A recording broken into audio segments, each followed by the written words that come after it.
Hello guys, कैसे हो student? सभी अच्छे होंगे। स्टूडेंट, पिछले लेक्चर में एनएमआर स्पेक्ट्रोस्कोपी की बात कर ली थी, इंस्ट्रूमेंटेशन उसका ही पढ़ेंगे। अपने पास एक इलेक्ट्रोकेमिस्ट्री का टॉपिक आता है पोलैरोग्राफी। माँ कसम बहुत बार पूछा गया है ये। सॉरी, अरिंगा क्या है, माजरा क्या है, पोलेराइज। पोलेराइज कब होंगे? जब एक एनोड एक कैथोड होगा। और इसमें अपन डीएमई, ठीक है, ड्रॉपिंग मर्करी इलेक्ट्रोड और अपन कैलामल इलेक्ट्रोड, जो केसीएल प्लस किसका सॉल्यूशन होता है, FgCl2, ठीक है, मर्करी क्लोराइड, ठीक है, मर्करी डाइक्लोराइड का सॉल्यूशन होता है, उसे बोलते हैं अपन, क्या बोलते हैं, कैलामल। कैलामल इलेक्ट्रोड होता है वो इसे रेफरेंस के रूप में यूज किया जाता है। दूसरी बात, यहाँ पर जो मर्करी डोपिंग इलेक्ट्रोड होता है वो कैथोड सिरे पर, जो कैलामल इलेक्ट्रोड होता है उसे एनोड सिरे पर रखा जाता है। स्टूडेंट, ये होता है सॉल्यूशन टाइप। अब इसकी अपन इंस्ट्रूमेंटेशन पढ़ेंगे, कौन कौन से स्टेप होंगे वो पढ़ेंगे, इसका डायग्राम आ गया, ठीक है। सबसे पहले लिखिए इसका इंट्रोडक्शन पोलैरोग्राफी। पोलैरोग्राफी में लिखिए, पोलैरोग्राफी में देखिए पोलैरोग्राफी एक इलेक्ट्रो एनालिटिकल मेथड है। इलेक्ट्रो एनालिटिकल मेथड है। इस मेथड के अंदर हम करंट प्लस अप्लाई वोल्टेज की स्टडी करते हैं। स्टडी किसकी करते हैं? Current plus apply voltage. Current और बिटवीन अप्लाई वोल्टेज यानी जो करंट है और जो अप्लाई वोल्टेज स्टूडेंट, उसके अपन स्टडी करते हैं। बिटवीन मान लीजिए, ठीक है, करंट टू अप्लाई वोल्टेज, ठीक है। अब इसके बाद देखिए डीएमई और यहाँ पर कैलामल इलेक्ट्रोड। पोलैरोग्राफी ये आ गया, इतना आ गया। अब इसके बाद लिखिए पोलैरोग्राफी टेक्निक की खोज।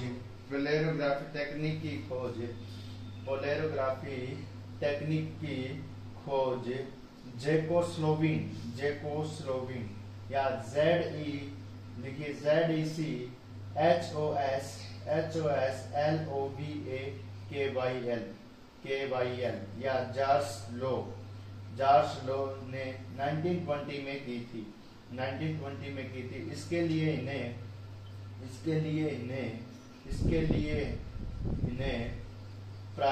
नोबेल प्राइज दिया गया। इंग्लिश हिंदी मिक्स नहीं लिखा रहा हूं मैं, ठीक है। इसमें दो चीजें होती हैं, working electrode. In polarography we have used two type of electrode. Polarography में दो प्रकार के इलेक्ट्रोड अपन क्या करते हैं, यूज करते हैं। सबसे पहले आएगा अपना कौन सा इलेक्ट्रोड आएगा, DME, dropping mercury electrode. Dropping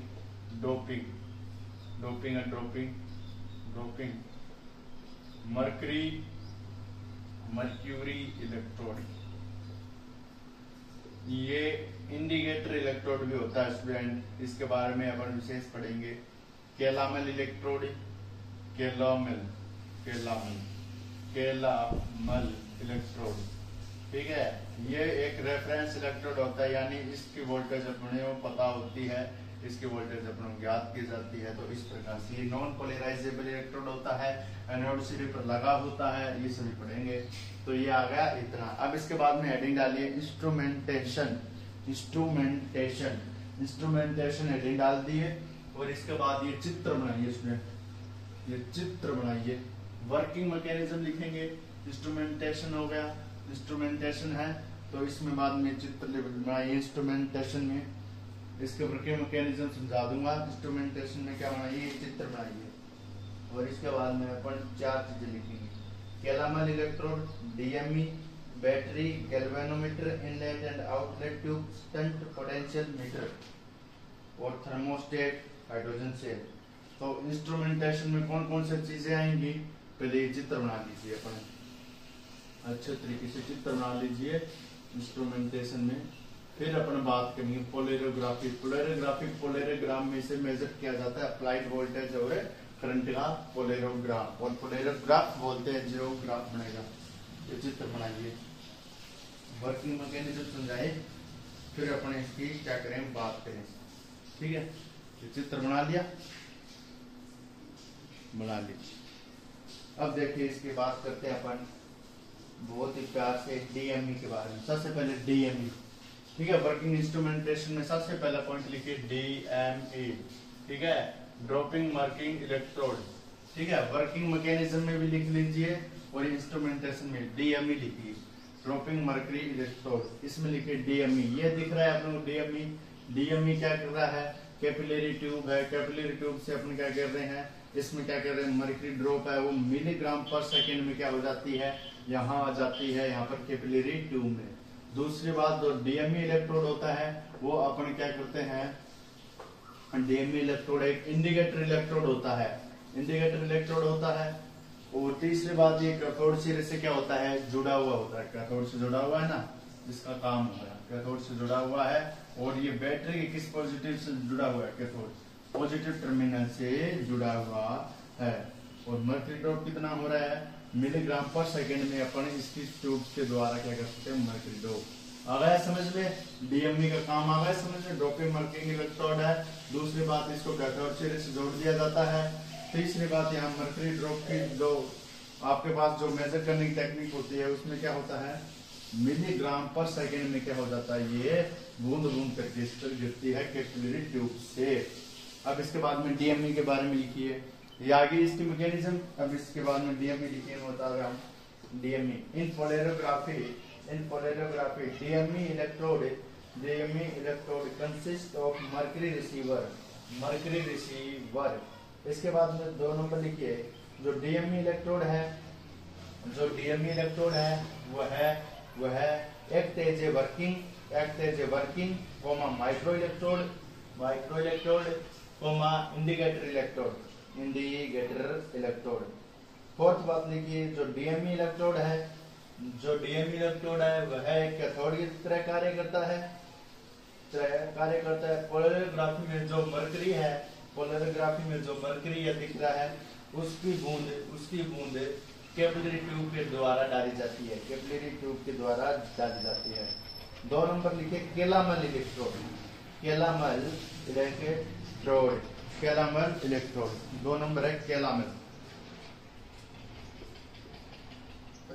sorry student, calomel electrode. थोड़ा सा चित्र आपको अटपटा सा दिख रहा होगा, लेकिन स्टूडेंट समझ में आएगा, चित्र से मैं कुछ आपको बता दूंगा, स्टूडेंट समझ में आएगा। कैलामल इलेक्ट्रोड देखिए स्टूडेंट, कैलामल इलेक्ट्रोड की बात करें, कैलामल इलेक्ट्रोड सबसे पहले बना किससे होता है, KCl, potassium chloride plus HgCl2, ठीक है। HgCl2 से +2 की ऑक्सीडेशन स्टेट में है मर्क्यूरी डाइक्लोराइड, मर्क्यूरी, ठीक है, मर्क्यूरी क्लोराइड। अब इसके बाद देखिए किस प्रकार से एक कब लगता है, जब +3 में हो, ये मर्क्यूरी, ठीक है। अब इसके बाद देखिए कैलामल, और ये कैलामल इलेक्ट्रोड हो गया। Calomel electrode in polarography act as a anode electrode या non polarizable electrode. It is consist of KCl plus HgCl2। 3 number बात लिखिए, calomel electrode central glass tube में क्या होता है, सिचुएटेड होता है। आ गया तथा इस इलेक्ट्रोड को एनोड सिरे से तथा बैटरी के नेगेटिव टर्मिनल से जोड़ा जाता है। आ गया, वर्किंग चल रही है, इंस्ट्रूमेंटेशन आ गया। अब इसके बाद में वर्किंग बता दिया। अब इसके बाद में आता है अपने 3 नंबर इंस्ट्रूमेंट आ गया। इसके बाद में एक बात और लिखिए, calomel electrode connected with shunt PT wire, SHUNT shunt नहीं है, SHUNT शंट है। शंट PT वायर से क्या करता है, ये स्टैंड जुड़ता है, ये शंट PT वायर है, ठीक है। अब देखिए शंट PT वायर से क्या जुड़ता है, ये जुड़ता है स्टूडेंट, शंट PT वायर का मतलब होता है ये गैल्वेनोमीटर की सेंसिटिविटी नापता है। अब इसके बाद में अपने 3 नंबर पॉइंट लिखिए, 3 नंबर पॉइंट लिखिए, कौन सा आएगा, अपने लिख लीजिए स्टूडेंट 3 नंबर पॉइंट लिखिए, इनलेट एंड आउटलेट ट्यूब, ठीक है। अब इनलेट में देखिए, इनलेट में लिखिए, इनलेट ट्यूब में अंटू गैस को गुजारा जाता है ताकि रिमूविंग डिजोल्व सॉल्यूशन, यानी जो डिजोल्व हुआ है उसको रिमूव किया जा सकते हैं। एंड आउटलेट ट्यूब के रूम में O2 गैस बाहर निकलती है जो इम्प्योरिटी को खत्म करती है, या इम्प्योरिटी के रूम में क्या करती है, O2 गैस बाहर निकलती है। अब इसके बाद में लिखिए 4 नंबर बैटरी, अरे चश्मा वाले बैटरी नहीं यार, 4 नंबर लिखना तुम। इसके बाद लिखिए positive terminal of battery attach with cathode. देख लीजिए पॉजिटिव टर्मिनल है वो आपके कैथोड से जुड़ा हुआ है स्टूडेंट, देख लीजिए पॉजिटिव टर्मिनल कैथोड से जुड़ा हुआ है ना, कैथोड से पॉजिटिव टर्मिनल है वो कैथोड से पॉजिटिव बड़े वाला देखिए श्रेणी क्रम में यहाँ पर कैथोड जहां से आपके डीएम में जुड़ा हुआ है वहां जुड़ा हुआ है। इसके बाद में 5 नंबर लिखिए गैल्वेनोमीटर। इसमें लिखिए यह है स्ट्रेंथ ऑफ करंट सेल को मेजर करता है। इसके बाद लिखिए पोटेंशियोमीटर, यह मीटर सेल पर अप्लाइड वोल्टेज को मेजर करता है, सेल पर अप्लाई वोल्टेज की पोटेंशियल को मेजर करता है। 8 नंबर लिखिए थर्मोस्टेबल, THERMOSTABLE थर्मोस्टेबल। देखिए हेग्ड type thermostable used in polarography. 9 number लिखिए H cell. In a cell, sporting electrolyte and test solution are connected through the salt bridge. Connected to the salt bridge. इसके बाद लिखिए principle लिखिए जब applied voltage a polarography cell of test solution positive charge ion attract with the DME by two type of forces, electric forces and diffusion forces। ये क्या कहना चाहता है, प्रिंसिपल किस रूप में कार्य करता है, जब अप्लाइड वोल्टेज पोलैरोग्राफी में एक टेस्ट सॉल्यूशन में लिया जाता है तो पॉजिटिव आयन होता है वह ड्रॉपिंग मर्करी इलेक्ट्रोड को टू टाइप फोर्स से अट्रैक्ट करता है। फर्स्ट फोर्सेस है इलेक्ट्रिक फोर्सेस, दूसरा डिफ्यूजन विसरण forces. Total current flow polarography is cell due to electric forces and diffusion forces. जो टोटल करंट फ्लो होता है वो इलेक्ट्रिक फोर्सेस के कारण होता है। प्रिंसिपल दोबारा देखें हिंदी में देख लीजिए, लिख लीजिए पोलैरोग्राफी में लिख लीजिए। इसमें लिखिए जब पोलैरोग्राफी पर किसी वोल्टेज को अप्लाई किया जाता है तो अप्लाई करने पर डीएमई इलेक्ट्रोड पर जो उसे पॉजिटिव रूम में अट्रैक्ट करते हैं उस पर दो फोर्सेस अप्लाई होती है। फर्स्ट इलेक्ट्रिक फोर्सेस, दूसरा डिफ्यूजन फोर्सेस। जो पोलैरोग्राफी सेल है उसमें करंट का फ्लो इन्हीं दो फोर्सेस के कारण होता है। अब देखिए पोलैरोग्राम लिखिए, थोड़ा सा हो रहा है, थोड़ा सा बड़ा है स्टूडेंट। पोलैरोग्राम लिखिए पोलैरोग्राम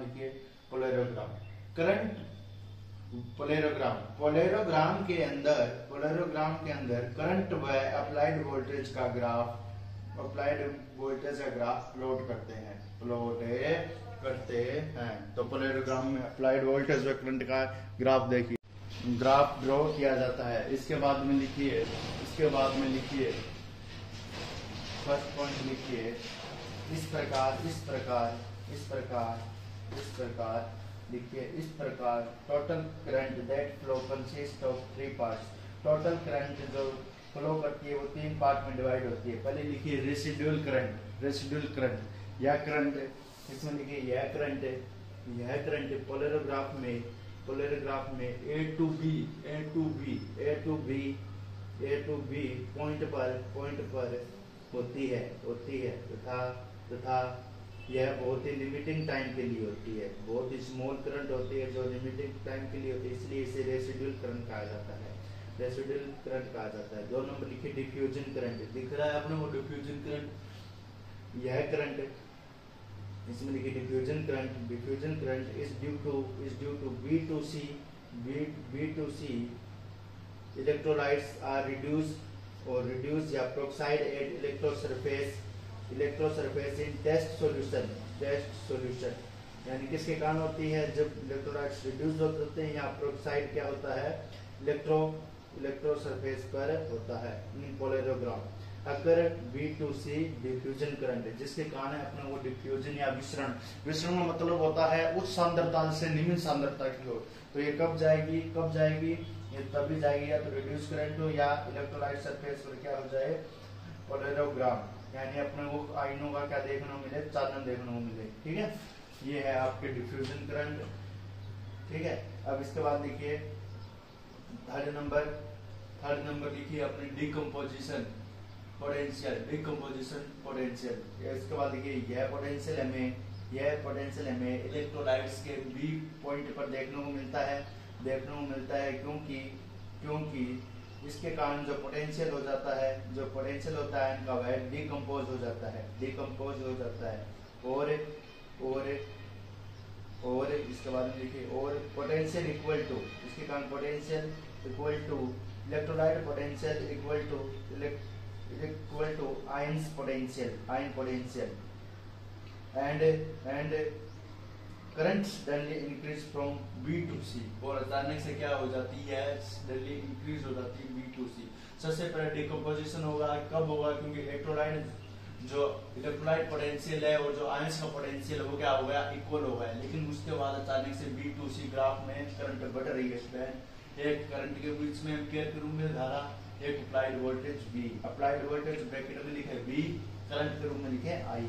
इसके बाद में लिखिए 4 number limiting current C2D point पर जो करंट होती है वह लिमिटिंग करंट होती है क्योंकि 8 पॉइंट C करंट में कोई भी लार्जर इंक्रीज नहीं होता है। C में कोई लार्जर इंक्रीज नहीं है, लगभग इक्वल हो गई है with the increasing the applied voltage at the electrode surface. यानी अपन क्या करें, इलेक्ट्रोड सरफेस या मरकरी है उस पर क्या करें, अपन एक्सटर्नल वोल्टेज डाल दे तो their current no larger increase become constant. यानी अपन क्या कर रहे हैं, इस पर मान लीजिए ये लिमिटिंग करंट है D वाली, C और D वाली, इस पर अपन ने क्या डाल दिया, एक्सटर्नल वोल्टेज डाल दिया। डालने पर भी क्या होगा, ये कांस्टेंट हो जाएगी स्टूडेंट, नहीं बढ़ेगी, इसलिए इसका नाम लिमिटिंग करंट है। कहते हैं ना लिमिट में पीना ही चाहिए, लिमिट में, वरना अपन क्या करते हैं तमाशे अपन वो सच बाहर निकालते हैं जो अपन कभी नहीं बोल रहे होते। इसलिए लिमिट में पियो या लिमिट में रहो, बहुत जरूरी है। इसके बाद लिखिए the difference between limiting current and residual current. यानी जो डिफरेंस होता है रेसिडुअल करंट और limiting current is known as diffusion current. यानी डिफ्यूजन करंट जाना, डिफ्यूजन करंट क्या हो जाता है, लिमिटिंग करंट और रेसिडुअल करंट। यानी डिफ्यूजन करंट अपन दो तरीके से, diffusion current limiting current minus diffusion current, limiting current minus कौन सी करंट, ये यहाँ पर आ गया डिफ्यूजन करंट होता है। तो अपने पास डिफ्यूजन करंट और आपके ये पोटेंशियल डिकम्पोजिशन पोटेंशियल, यहाँ पर रेसिडुअल करंट, ये रेसिडुअल करंट, ये रेसिडुअल लिख लीजिए, रेसिडुअल यानी बची हुई करंट या बहुत ही कम मात्रा की करंट होती है A। यानी इन दोनों का अपन DC बता सकते हैं। अगर RC बताना हो तो क्या हो जाएगा, ये इधर आ जाएगा। ठीक है, इस प्रकार से हो जाएगा, LC इसमें जाएगा प्लस में हो जाएगा, ये इधर आ जाएगा। अगर LC बता सकते हैं तो RC प्लस DC भी कर सकते हैं।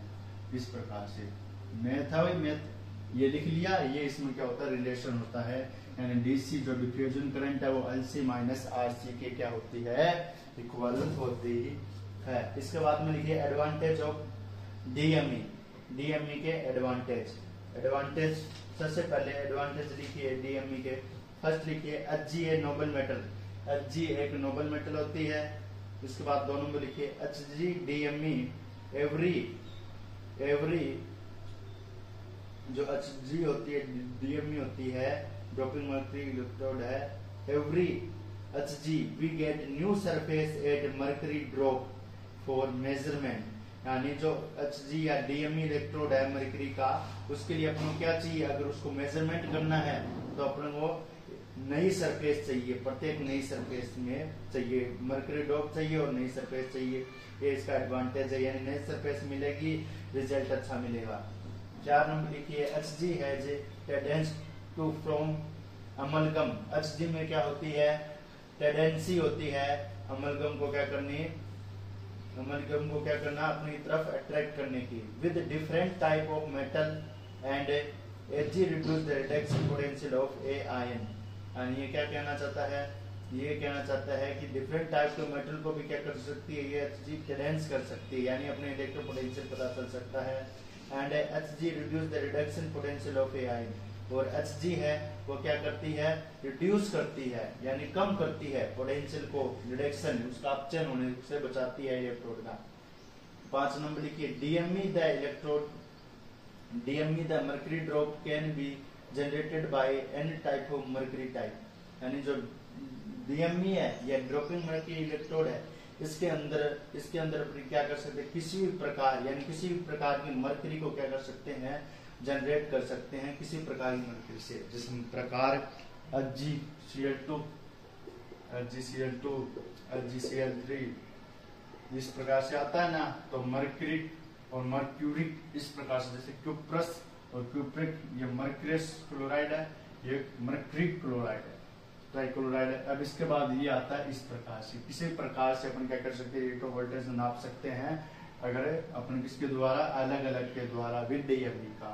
और क्या करता है, अगर एचजी है वो उसके पास टेंडेंसी होती है, वो किसी भी मेटल आयन को क्या कर देती है, अट्रैक्ट कर सकती है, और उसके बाद क्या होता है, जो रिडक्शन होता है इलेक्ट्रोड पर, उसको बचाती है। ये हो गई एप्लीकेशन। अब इसके बाद में लिखिए डिसएडवांटेज, कोई ना कोई कमी भी तो रही होगी। डिसएडवांटेज ऑफ डीएमई लिखिए Hg is toxic metal, HG एक टॉक्सिक मेटल है। Hg use in for precaution and very careful, इसलिए एचजी को क्या करना चाहिए, ध्यान से यूज करना चाहिए, क्योंकि एक टॉक्सिक मेटल है। दूसरी बात देखिए it is a long process, ये तो आप बिना देखे किसी प्रोसेस में चेप दीजिए चलेगा। एचजी ये बहुत ही लंबी प्रक्रिया है, इसके अंदर metal ion using by DME, और इसके अंदर डिटर्मिनेशन ऑफ मेटल आयन है, मेटल आयन में क्या करना पड़ता है, डिटर्मिनेशन पड़ता है वो भी डीएमई के द्वारा, किस प्रकार से रिडक्शन है, किस प्रकार से ऑक्सीडेशन है। एप्लीकेशन ऑफ पोलैरोग्राफी, जिसे लिख के चले, 2 एप्लीकेशन छोटे नंबर में आई है, बड़े में लिखिए एचजी लिख लिया। Polarography use in cation and anion analysis, polarography का यूज कैटायन व एनायन की एनालिसिस के लिए यूज होता है।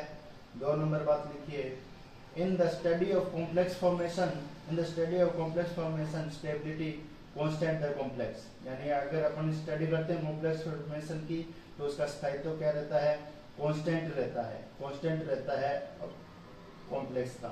यानी अपन कॉम्प्लेक्स, यानी कोई एचजी का कॉम्प्लेक्स है, उसकी स्टडी करें तो उसका स्टेबिलिटी को क्या करती है, कांस्टेंट रखती है कंपाउंड की। अब इसके बाद में 3 नंबर लिखिए in the study of kinetics, यदि हम स्टडी करें kinetics of in positive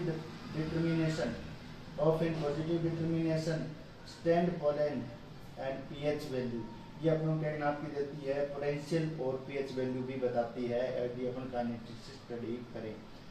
5 number लिखिए polarography use in catalytic process, polarography का यूज कैटालिटिक प्रोसेस के लिए होता है। ये हो गया अपना पोलैरोग्राफी, थोड़ा बड़ा था स्टूडेंट, मैं मानता हूँ।